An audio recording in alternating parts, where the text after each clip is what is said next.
Hey, what's up, everybody? This is Leroy, and welcome to my channel, 40 and Broke, where we're all about getting out of debt, saving, investing, and getting our finances under control so we can live the life we've always dreamed of. So, today I'm coming with my May budget.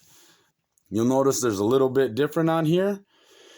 I do not have a camper loan. However, you'll see I bought a new lawnmower. Unfortunately, now I just basically exchanged one loan for another. The only difference is one had a interest rate of, I don't know, 3 something, and the lawnmower has 0% interest for 36 months.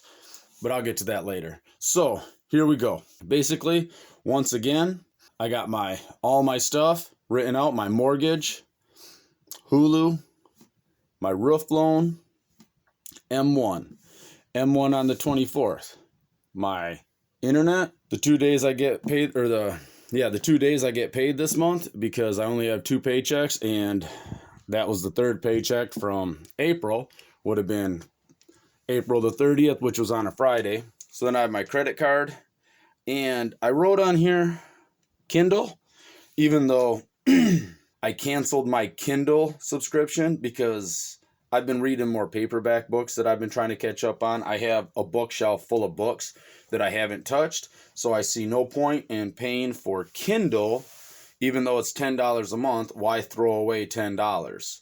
Then I have my phone, which is $50. So once again, I have everything mapped out, when it's due, when I'm getting paid, what's going where. Oh, and I have my insurance down here. Missed that one.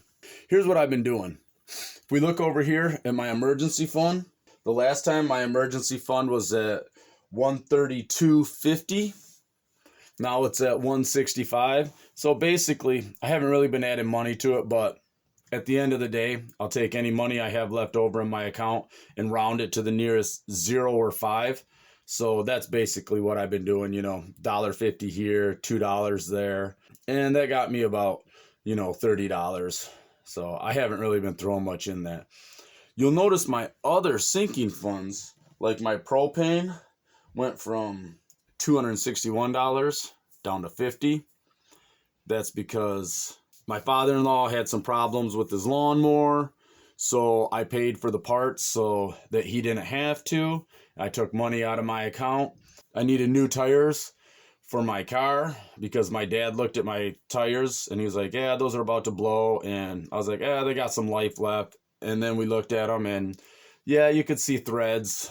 Yeah, it was time to get new tires. So that took a hit, and I don't like using my credit card, so I stay away from my credit card. So I just took cash from my various sinking funds. See, my mortgage is down.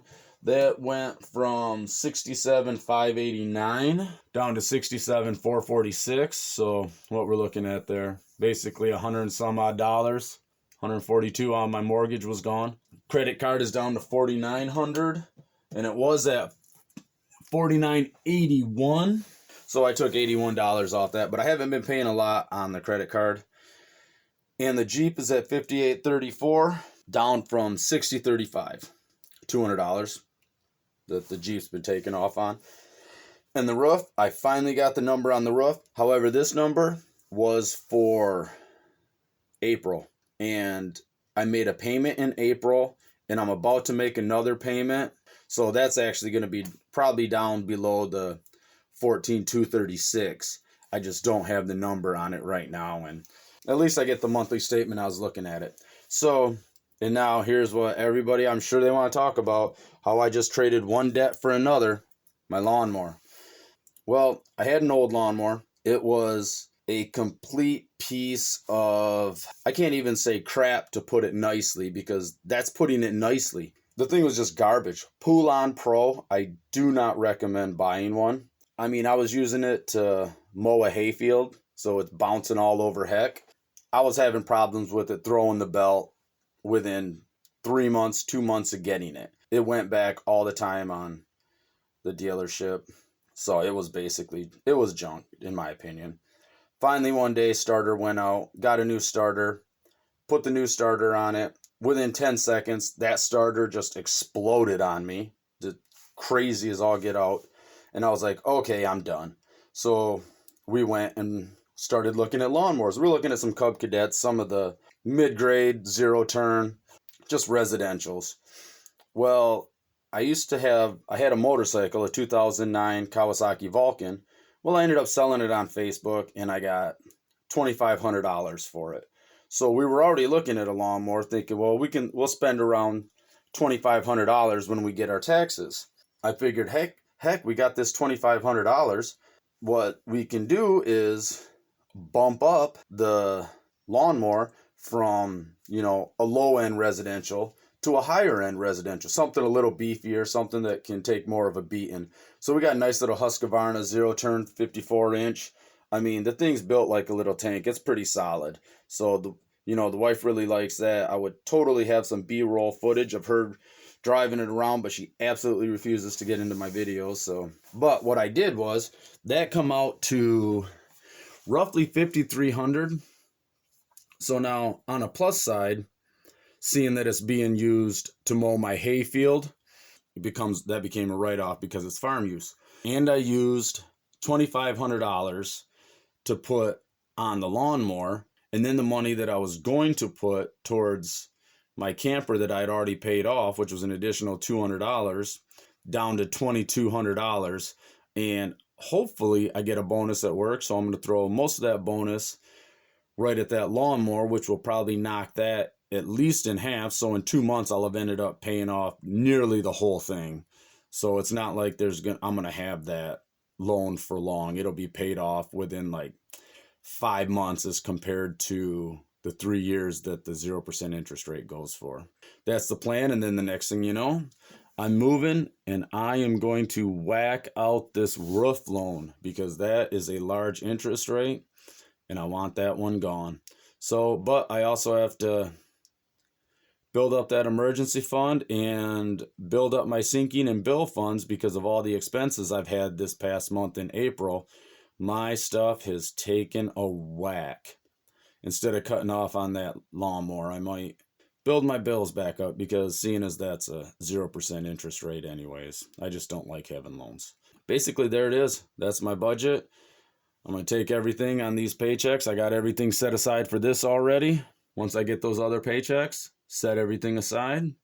That way everything's covered, I don't like living paycheck to paycheck, and the way I was used to having my account look, it almost feels like I'm paycheck to paycheck again because that last month I took a beating, but I tell you what, thank the gods for that emergency fund and that money I set aside in bills because 5 years ago, I'd have never been able to do this. I'd have never been able to go get that lawnmower and not have to worry about it. I'd have never been able to go get the new tires for my car without putting it on credit. My credit card would be maxed out, and I want to be able to help out my father-in-law get his lawnmower done. That's where becoming financially aware can get you ahead in life. You're not struggling. You're not living paycheck to paycheck. It's a huge relief. It's a huge relief knowing that I can help out the people that I love and that I can help myself out and I can help my family out. And my wife's so happy about that new lawnmower. She said I got to build her a pole barn in order to put the lawnmower in because the lawnmower is worth more than her Jeep. So Jeep sits outside. Lawnmower needs a new pole barn for it. So that might actually have been my plan all along. I'm like, if I go buy this new lawnmower, then she's going to want a brand new pole barn to put it in, and the wife gets her lawnmower, Leroy gets his pole barn. Don't tell her. So we're going to keep that. We're going to keep that secret to ourselves. So there it is. That's my budget. Time to build that stuff back up. What do you think? Should I work on paying that lawnmower right there and use that bonus to pay that lawnmower, or should I set aside money for bills? I'm kind of thinking, even as much as I hate debt, probably set aside a good chunk of it for the bills so that if I have another month like I did last month, I'll be prepared for it and then I'm not struggling. So, you can leave the comments down below what you think. Build the bills back up or go with the loan, but I think I'm going to go with the bills and I just answered all my questions because I like that security. So that's what it's all about, being aware being secure, and being prepared. All right, everybody. That's it. That's my May budget. So y'all have a good one, and give me a big thumbs up like that. Boom. Thumbs up for that YouTube algorithm. And subscribe to my channel down below right there. And hey, go to some of these other channels that I put into my description. You know, give them some love too, because those are other people out there doing great jobs. Yeah, I mean, they've got some great videos. You know, I was watching a video earlier. Here's a shameless plug for somebody else. It was Grandma B's Busy Life, and she has a thing called Slow Down and Drink the Coffee, which is pretty cool. It's the first time I watched it, and very first one I ever watched. I was like, oh, I haven't watched Grandma B. She comments on my videos all the time, and I haven't gone to watch any of these Slow Down and Drink the Coffees. So I'm like, I need to go watch a Slow Down and Drink the Coffee. So I put it in there. Which one does it do? Right off the rip, she's giving me a shout out. I mean, that was completely awesome. I did not see that coming. I completely appreciated that. I want to say thank you. So I'm giving a shout out to Grandma B's Busy Life, and you check her out right down here in the description below. I'm going to put a link to her channel. Go over and give her some love, so that she's a new YouTuber also, and she talks about all kinds of stuff. Meal prep, frugal living. What do you call it? She'll do like those meal hauls and stuff like that. You know, grocery hauls. And then her Slow Down and Drink the Coffee, where she says, hey, we're living in the rat race. Sometimes you got to slow down. So, you know, drink that coffee. Enjoy the coffee. So, but here it is. I've rambled on enough. May 2021. My budget. All right. Y'all have a good one.